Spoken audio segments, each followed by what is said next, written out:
পরপর দুটি বিশ্বকাপে ব্যর্থ বাংলাদেশ। আলাদা করে বলতে গেলে ব্যর্থ ছিলেন ব্যাটাররা। ব্যাটারদের ব্যাটিং অ্যাপ্রোচ দেখে মনে হয়েছে তাদের দিকে বোলাররা বল নয়, বন্দুক দিয়ে বুলেট ছুঁড়ে মারছে, আর কোনো রকম জীবন বাঁচাতে হাতের ব্যাটটাকে শিল্ড হিসেবে ব্যবহার করেও ব্যর্থ হয়েছে। ব্যর্থতা নিয়েই তো দেশে ফিরেছে বেড়াল খ্যাত টাইগার ব্যাটাররা। ব্যর্থ বিশ্বকাপে প্রাপ্তি এবার সর্বোচ্চ 3টি ম্যাচ জেতা। যদিও অনেকেই খুশি 3টি ম্যাচ জিতে, তবে বাস্তবতা হচ্ছে বিশ্বকাপের সেমিতে খেলার দারুণ সম্ভাবনা তৈরি হয়েছিল টাইগারদের।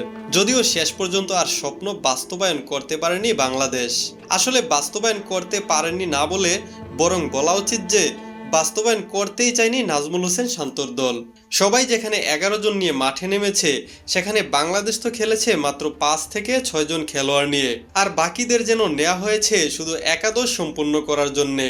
আলাদা করে বলতে হয় ব্যাটারদের কথা। কেন বিশ্বকাপ খেলেছে তারা, সেটাই তো বড় প্রশ্ন। টপ অর্ডারের ব্যর্থতা বাংলাদেশকে টেনে ধরে বেশ বাজেভাবে, ঠিক যেন হাডুডু খেলার মতো। কেউ সামনে যেতে চাইলেই তাকে আটকে রাখা। আর বাংলাদেশের ব্যাটিং আটকে রেখেছিল দলকে সেমিফাইনালে যাওয়া হতে। যেই পারফরমেন্স করেছে ব্যাটিং ইউনিট, তাতে এটা বলা মোটেও মন্দ না। এই বিশ্বকাপটা ব্যাটসম্যান ছাড়াই খেলেছে বাংলাদেশ। একজন হৃদয় ছাড়া তো কেউই ব্যাট করতে পারেনি। যদি বলা হয় বাংলাদেশের ব্যাটাররা বিশ্বকাপে দেশের হয়ে নয় বরং প্রতিপক্ষের হয়েই খেলেছে, তাহলে কথাটা মন্দ মোটেও না। তবে কেমন ছিল বিশ্বকাপে ব্যাটারদের পারফরমেন্স? খুব আশা ছিল সবার, ফেয়ারলেস ক্রিকেট উপহার দিবেন তামিম।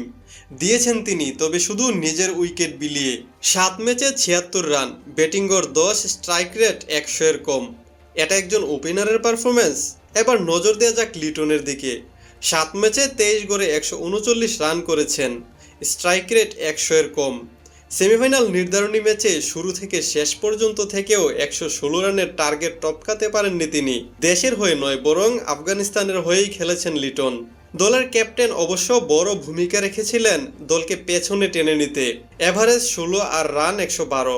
গুরুত্বপূর্ণ সময়ে ভুল সিদ্ধান্ত আর আফগানিস্তানের বিপক্ষে দ্রুত জয় তুলে সেমিতে না যাওয়ার চেষ্টা, সব মিলিয়ে দলের ব্যর্থতার বড় কারণ শান্ত।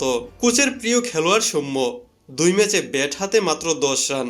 সৌম্যর পছন্দ যেন সাম্যতা বজায় রাখা। তাই তো 10 রান করে সেই 10 রান আবার বিলিয়ে দিয়েছেন 1 ওভার বোলিং করে। 7 ম্যাচে 111 রান সাকিবের। একজন সিনিয়র হিসেবে কি এত অল্প প্রত্যাশা ছিল তার কাছে? বিশ্বসেরা অলরাউন্ডার যে ব্যাট হাতে বড্ড হতাশ করেছেন সবাইকে। ব্যর্থ ছিলেন 6টি ইনিংসেই। সেই হতাশার তালিকায় ছিলেন রিয়াদও। খেলেছেন ফিনিশারের ভূমিকায়, অথচ দলকেই ফিনিশ করেছেন তিনি। স্ট্রাইক রেট 94, এভারেজ 16, রান করেছেন মোটে 95। আরেক ফিনিশারের স্ট্রাইক রেট মাত্র 76। বলছিলাম জাকের আলী অনিকের কথা। 4 ম্যাচে যিনি করেছেন মোটে 35 রান। ব্যর্থতার ভিড়ে ব্যতিক্রম ছিলেন হৃদয়। 128 স্ট্রাইক রেটে 153 রান করেন তিনি। একমাত্র ব্যাটার যিনি স্বপ্ন দেখিয়েছিলেন কিছু করার, কিন্তু কি আর করা, বাকিদের ব্যর্থতায় বিশ্বকাপের স্বপ্ন শেষ হয় বাংলাদেশের। বল হাতে নিজেদের সবটুকু নিংড়ে দিয়ে লড়েছেন তানজিম সাকিব, তাসকিন আহমেদ, মুস্তাফিজুর রহমান ও রিশাদরা। দলের স্বপ্ন টিকিয়ে রেখেছিলেন তারা। মূলত তাদের অবদানেই 3টি ম্যাচে জয় পেয়েছিল বাংলাদেশ। আর বাকিরা, তারা গিয়েছিলেন শুধু ম্যাচ খেলে অর্থ উপার্জন করতে, পিকনিকে অংশ নিয়ে সমর্থকদের স্বপ্ন ভাঙতে।